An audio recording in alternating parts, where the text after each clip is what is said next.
Bonjour à tous, ça me fait vraiment plaisir de vous retrouver aujourd'hui pour cette petite vidéo. Voilà, j'espère pouvoir partager avec vous à peu près la fin de cette retraite que j'ai faite de 3 semaines et demie dans ce centre de bouddhisme tibétain. J'aimerais vraiment vous raconter ça. Et avant toute chose, écoutez, je vous accueille avec grand plaisir si vous êtes nouveau sur cette chaîne. Sachez que je partage avec vous mon expérience du deuil. J'ai perdu ma sœur jumelle il y a à peu près 3 mois. Et je l'ai accompagnée pendant ces 4 années de maladie. Elle avait le cancer et elle en est morte.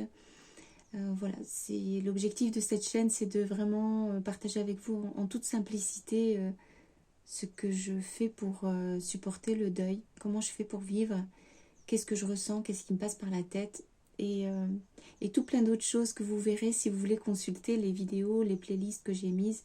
J'ai différentes séries sur des thématiques annexes.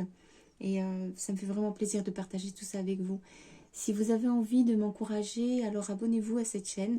Mettez un pouce sur ces vidéos que vous voyez, celle-ci notamment, parce que j'ai beaucoup de mal à parler. C'est un exercice très difficile de s'ouvrir, de parler en plus de quelque chose qui fait tellement mal. Et puis de vous raconter ce que je fais au quotidien. Alors je sais très bien que c'est pas ce qu'il y a de plus intéressant, mais enfin, si ça vous plaît de vivre cette façon de vivre le deuil avec moi, c'est une expérience parmi les autres, eh bien écoutez, je suis ravie, je suis vraiment très très heureuse de vous accueillir dans ce petit cercle intime parce que nous ne sommes pas très nombreux. Et voilà, ça me fait plaisir de vous compter parmi nous. Et voilà, écoutez, sans tarder, je commence donc la thématique de cette vidéo. Avant ça, je vais quand même vous dire le titre du livre. Si vous avez écouté la vidéo précédente, je vous parlais d'un livre absolument génial que une des bénévoles ici m'a offert, que j'adore vraiment. Je continue de le lire.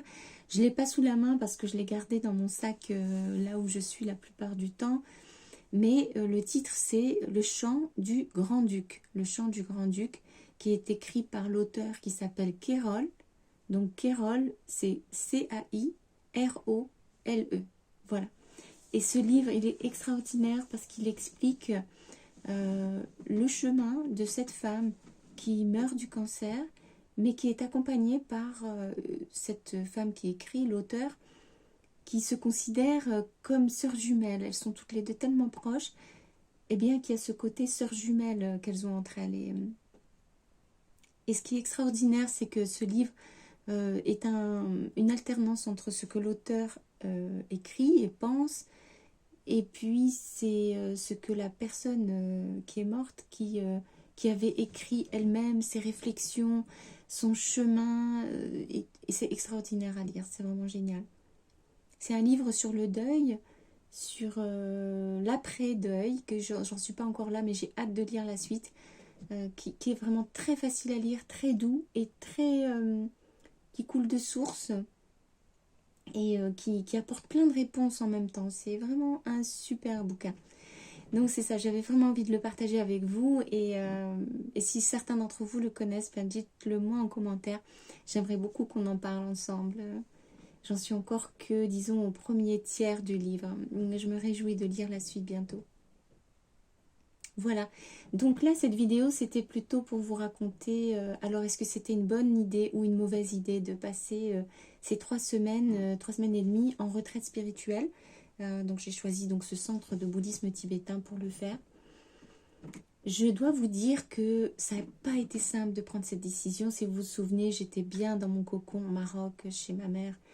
J'étais à Rabat pendant 2 mois. Après que ma soeur soit morte, on a rapatrié son corps là-bas. Et je me sentais protégée. Le climat était très très agréable.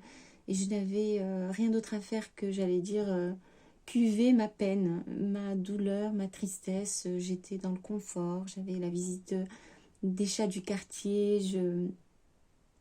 J'essayais de remonter à la surface parce que j'ai vraiment pris comme un coup de tonnerre. Vraiment, j'ai été foudroyée de douleur et de stupéfaction quand ma soeur est morte. Et je ne savais pas si j'allais résister, si j'allais survivre, si c'était possible même de survivre à ça. C'était complètement dingue, complètement dingue. Et finalement, j'ai été obligée de revenir en France parce qu'il a fallu que je vide la maison qu'on habitait, ma soeur et moi, en Bretagne. et stocker toutes les affaires ailleurs. Donc j'ai pas eu le choix. J'ai dû quitter mon petit cocon et ça a été très dur. Je suis arrivée en Bretagne. Finalement, j'ai pu faire tout ce qu'il y avait à faire. Donc là, vraiment, je vous invite à retourner vers ces vidéos-là où je vous parle de tout ça. Et puis, après, je ne savais pas, j'hésitais. J'avais très envie de venir dans ce centre ici. Déjà, ça fait en fait 3 ans que je voulais venir là, mais que je ne pouvais pas le faire parce que à cette époque-là, je ne pouvais pas laisser ma soeur toute seule. Elle avait besoin de mon aide tous les jours. Et j'attendais ce moment-là, évidemment. À aucun moment, je pensais que je viendrais parce qu'elle serait morte. Donc, je suis très heureuse à la fois d'être venue ici, d'être ici encore. Et en même temps, je suis hallucinée de me dire mais je suis là parce qu'en fait, elle est morte. Parce que si elle était vivante, là, je serais encore en train de m'occuper d'elle nuit et jour. Et je n'aurais pas cette possibilité. Donc, c'est très bizarre comme sentiment de se dire à la fois je suis heureuse et malheureuse. C'est dingue. Et puis, je m'inquiétais pour pas mal de choses. La première chose, c'est que je m'inquiétais de mon addiction à la nourriture. Depuis que ma soeur est morte, je me suis complètement jetée sur la nourriture parce que je ne supportais plus le vide. Je ne supporte plus le vide. J'ai besoin d'être remplie constamment. Je suis tellement anxieuse que je peux pas supporter de me sentir vide.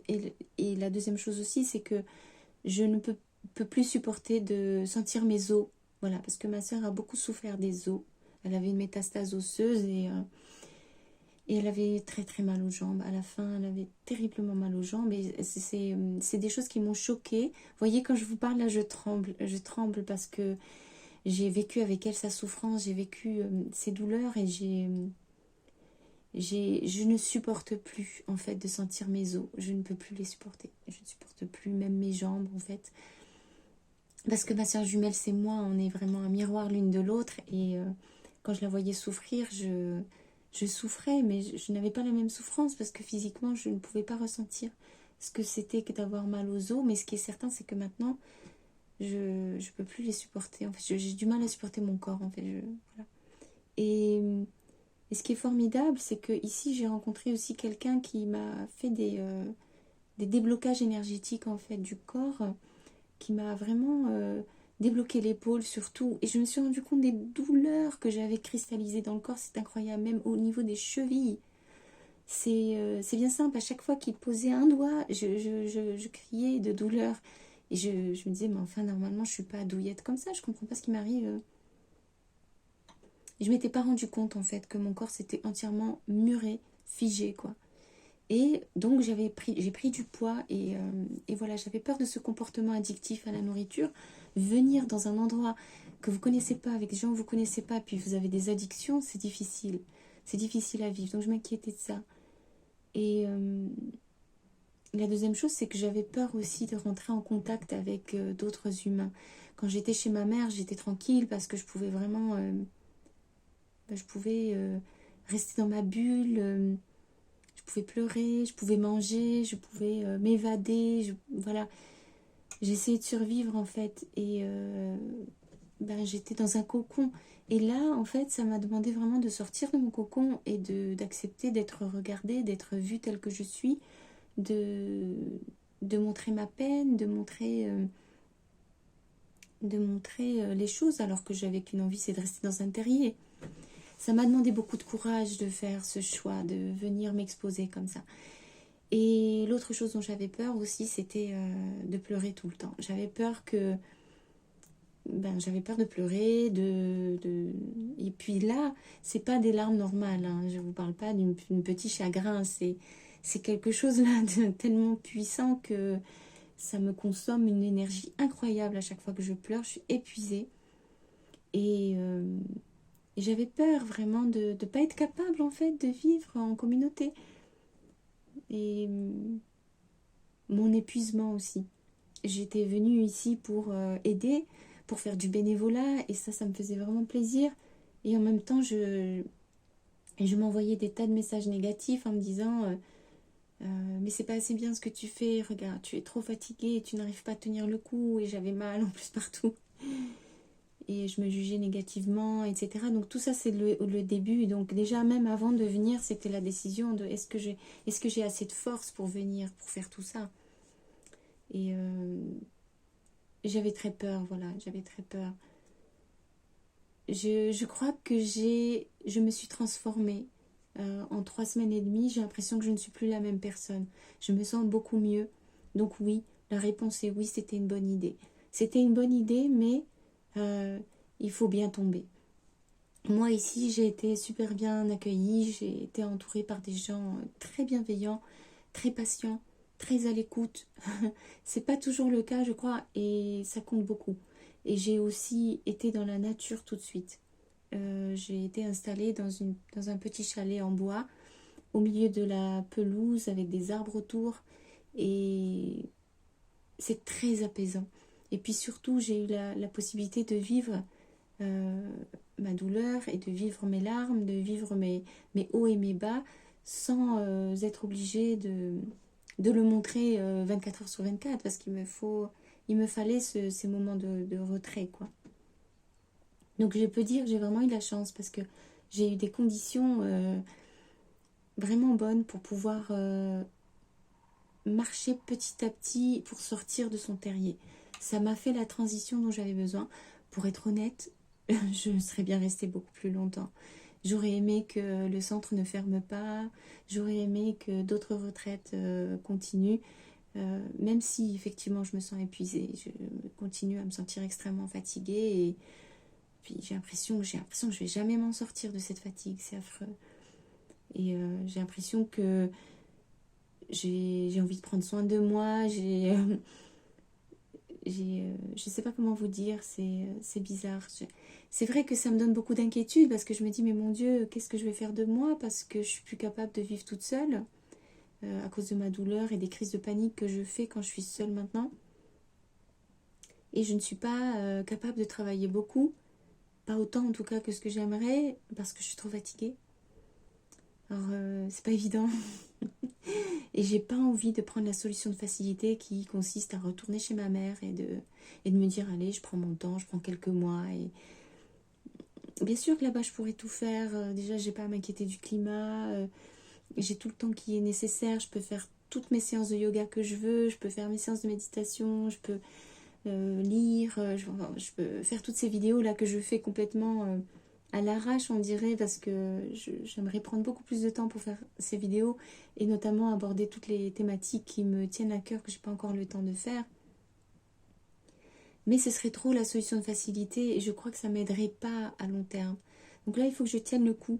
Voilà, il faut que je tienne le coup et donc ce choix de venir faire cette retraite était une très très bonne idée. Une très très bonne idée. Et là encore, je vous parle juste du contexte. Maintenant, si je vous ajoute ce que j'y ai fait réellement, j'ai eu la chance de participer à 2 retraites complètes, dont une retraite sur ce qu'on appelle Mahakala. C'est une énergie qu'on appelle l'énergie courroucée de Avalokiteshvara, pour ceux qui connaissent. C'est très très agréable parce que pendant 5 jours, on se plonge dans la répétition des mantras. Et les mantras, ce sont des sons vibratoires qui ont un pouvoir de guérison incroyable et d'apaisement, enfin plein d'autres choses. Je vous en parlerai une autre fois dans la thématique spiritualité. Mais donc j'ai fait ça et ensuite j'ai eu la chance de faire une autre retraite de Dharma class, donc de classe d'études du Dharma. Et j'ai pu me plonger dans l'étude du cœur de l'enseignement du Bouddha. Et là, ça donne une perspective à toutes les choses. Voilà. Et parmi tout ça, j'ai aussi pratiqué la méditation de Shamatha, du calme mental, le chemin de la guérison. Vous voyez, ça a été un cocktail qui est extrêmement bénéfique pour toute personne qui est en convalescence psychologique, émotionnelle, en deuil ou ce genre de choses, qui traverse une crise existentielle. C'était vraiment extraordinaire. Avec le karma yoga, donc le bénévolat, parce qu'on se sent utile, on a l'impression d'aider, on a l'impression de servir à quelque chose, on a l'impression que apporter un petit quelque chose en plus, c'est bien quoi. Et ça c'est chouette aussi. Donc c'était une excellente idée et je vous recommande vraiment chaudement de trouver un endroit qui vous parle. un endroit où vous pouvez comme ça vous recueillir, prendre le temps, faire confiance, parce que les gens qui viennent dans des endroits comme ça, souvent, sont des gens qui sont bienveillants. Voilà, c'était ça que je voulais partager avec vous. Je vous donne rendez-vous pour une prochaine vidéo rapidement. En attendant, prenez soin de vous. Mettez un pouce sur cette vidéo si c'est possible pour vous. Abonnez-vous. Venez rejoindre notre petit cercle intime. Et je vous dis à très vite.